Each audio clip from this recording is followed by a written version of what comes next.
La belle époque, oh oh. La belle époque, oh oh. La belle époque, la belle époque. Pour me champagne, love me insane, flowers and chocolate. Paris is a lot to take in. With museums that take months to fully explore and gigantic monuments en masse, I did get a little overwhelmed in Paris. That's not to say I didn't like it or enjoy it, but I did have to accept that my style of travel thus far had broken down and needed some adjustments. I had gotten it in my head that I wanted to be as near to the city center and the action as possible, and I found a place that was a short 15-minute walk from the Arc de Triomphe. That said, just about everywhere else I went, I still needed to use public transit, and with how connected the system was, I don't think I actually saved that much time staying in a more central arrondissement. My carefree attitude towards dining also took a hit. Because I was staying in an area that I realized was considered more luxurious, the food reflected the neighborhood. At one point, I walked into what I thought was a pizza spot, but it was actually a fully booked fine dining location. I should mention that they were absolutely willing to accommodate me as long as I cleared out by a certain time, but I was not dressed for the space. I haven't been sharing the Airbnbs I've been staying in because I feel like that platform can be a bit of a mixed bag. That said, with the location at the tip top of a building and no elevator and no central heat, I do feel like this location gave me a bit of an authentic Parisian experience. The interior of my unit had been recently renovated, but because I was in the attic of the attic, there were only skylights and those automatically closed when it rained, so it did get a little humid. This is the thing that's like kind of a challenge, because these don't open when it rains. So, and there's no actual windows besides that. Oh, hello. Now I stay here. And another one up here. Shower situation. A little tight. That's okay. Shower's actually not bad.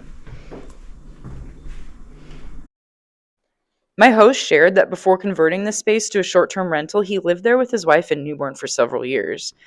I struggled with the climb, I timed it, and it took me almost 3 minutes to get to the top, and I did see multiple residents taking breaks in the stairwell on the way up, so I imagine hauling a baby or groceries would be a lot.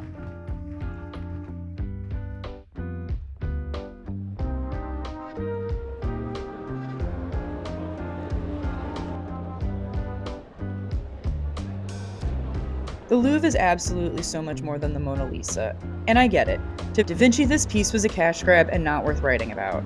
Her eyebrows are only gone because she's faded, not because she's mysterious. The colors have changed significantly from the original intention. I get that it doesn't make sense that this is the most famous painting, but the world, along with Dan Brown's encouragement, made that decision. So if you come all the way to Paris and visit the Louvre and you want to see the Mona Lisa, don't let your friend talk you out of getting up close with it because the line is long. Yes, it's nuts. It takes a bit of time. It's smaller than you imagined it would be. But once it's over, nothing else is that crazy to knock out, and you've done it. Huge check mark. And she's getting her own space soon, so someday it's going to be less of a cluster. Excusez-moi. So if you're trying to see the Mona Lisa, this is what you're up against. It just takes time. Can I just say, I love a good folding screen. If you love exploring IKEA but don't want the pressure to buy, does the Louvre have something for you? I took selfies in the furniture rooms and told people I was starting a new job.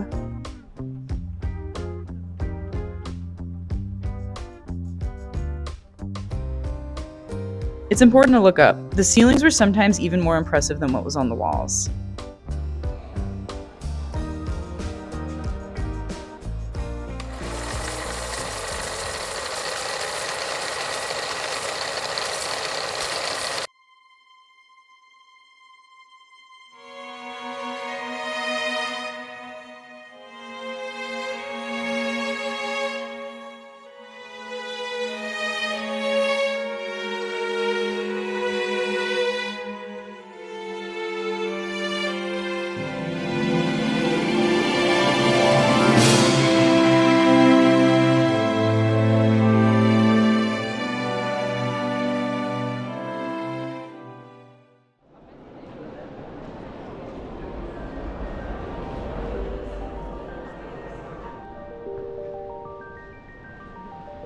It's a little complicated appreciating the Louvre. There is such an overwhelming vastness of artifacts on display that it would take months to see everything, even briefly.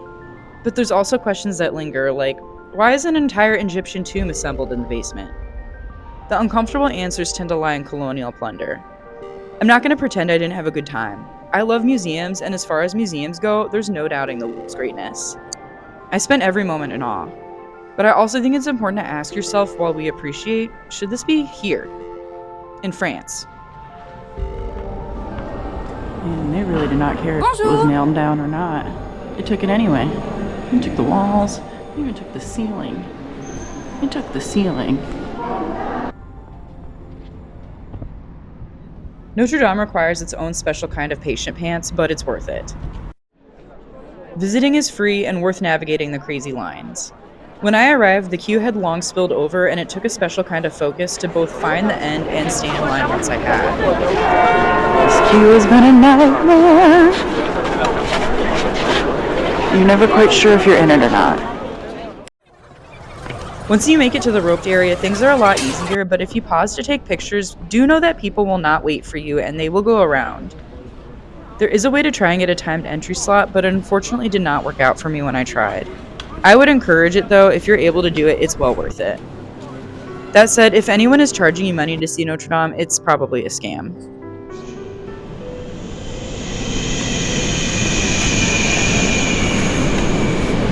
Silence, s'il vous plaît.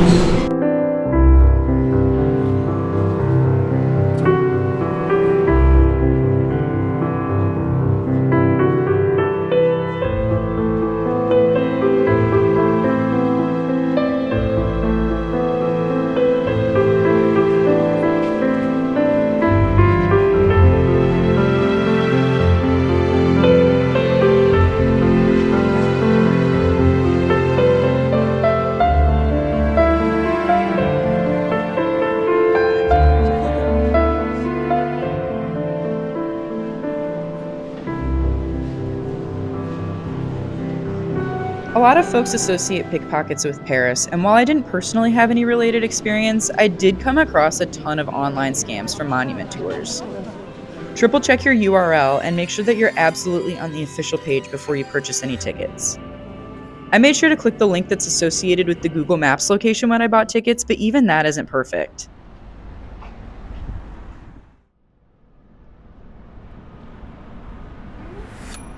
I ended up buying my Eiffel Tower tickets in person, which can be a risk because they could sell out, and they did sell out of the top tower tickets before I got there.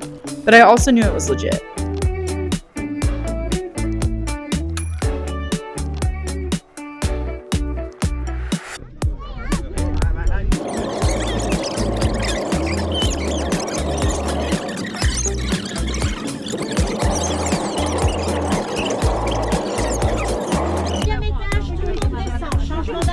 Even on a budget in France, I feel like the elevator at the Eiffel Tower is worth the extra cost. I took the stairs down, which still felt like it took a long time, and I passed more than one crying kid that was making the long climb up. So this is what we're talking about for the stairs. And I felt like I deserved it with how many times I'd climbed the stairs at my Airbnb. Having done my fair share of dupes, it was a cathartic moment for me to experience the real thing.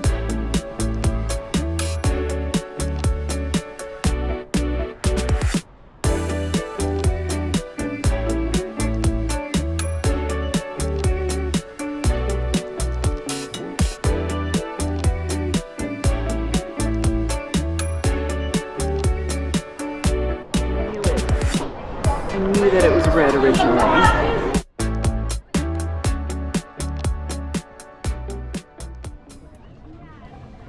The French Christmas market scene had a broad spectrum of options. Below the Eiffel Tower, you can find a charmingly themed classic market focusing on food and tourist items, though priced accordingly for the location.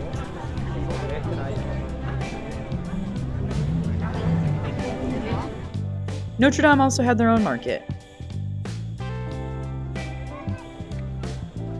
But if it's a Christmas fair you're looking for, that's an option at the Tuileries Garden across from the Louvre. Here they had rides, ice skating, food, vendors. They had everything you could think of at this expansive Christmas market.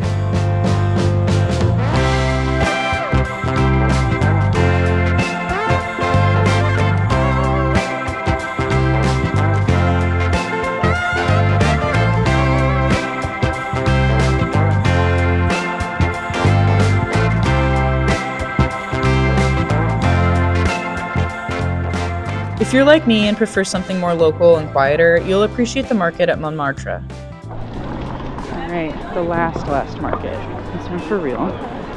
This one looks much more high speed. With small shops and calm cobblestone sidewalks. It felt much less intense and crowded, and even though I was farther from the sights that many people associate with Paris, to me the overall vibe felt more Parisian.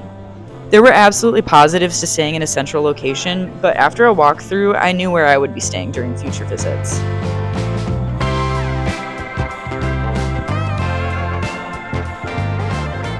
It's like literally in the metro stop. That's incredible.